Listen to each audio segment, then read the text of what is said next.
Smoking is the single largest cause of preventable death in the world, and the Million Women study shows that on average, smokers lose at least a decade of life. It's an addictive lifestyle choice that kills around 5,000 people in New Zealand every year and affects the quality of life of thousands more. And although the benefits of quitting smoking are greatest at a young age, even people with advanced smoking-related diseases benefit by limiting further advancements of their disease. The Million Women study shows that stopping at any age is worthwhile. The sooner, the better. We know that most of the 450,000 people in New Zealand who smoke don't actually want to. Nearly 2/3 try to stop every year, and 1/3 of smokers try more than once. Knowing this, we should make it our business to know every patient's smoking status and to include this in every cardiovascular risk assessment that we do. Offering patients the chance to quit smoking can be life-changing. Of course, it's not enough just to ask. We want to offer support to smokers to quit. We can refer, for example, to Quitline and other support services, and we can offer NRT and other medications. If a patient takes you up on the offer to quit, well done. But remember that quitting smoking is hard and needs to be actively managed like any other long-term condition. Lilo, just before we finish up, can I just touch base? I make it a priority to ask every patient of mine who smokes whether they are interested in becoming smoke-free. When someone says they're not interested, I say, that's fine. Let me keep the offer open, and if you find you do become interested in quitting, let me know. This is not the time for you to be stopping? No. No, okay. Well listen, I'll just make a note of that and maybe just touch base with you next time you're in about how that's going. Okay. When they say they've tried to quit but it didn't work, I say, well, that's okay. Lots of people try a few times before they're successful.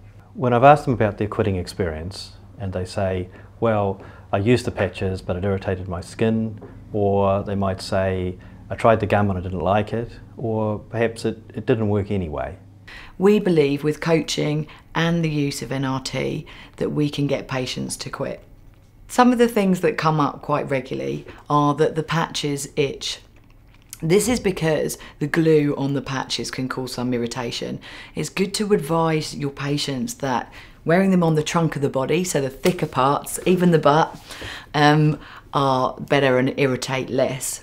You can even wear them on your feet, especially if you're a sports person, they're likely to come off when you perspire. It's advising as well that the patches are now for 24 hours, not the normal 16, and it's quite safe to sleep in them. If the smoker's a first thing in the morning smoker, definitely recommended. Advise that these do cause vivid dreams, but it's a myth that everybody gets nightmares. What we find the most with the oral products is that people complain that they've had burps, wind, upset stomach or hiccups, sore throat. This is often because they haven't been using the products properly. Remember to advise them that you chew a couple of times and then you part between the gum and the cheek, and this is how the oral product's designed.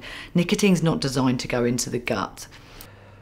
Although I see most of my smoking patients at least once a year, I record all brief advice I give. I find using a prompting tool makes it quick and easy.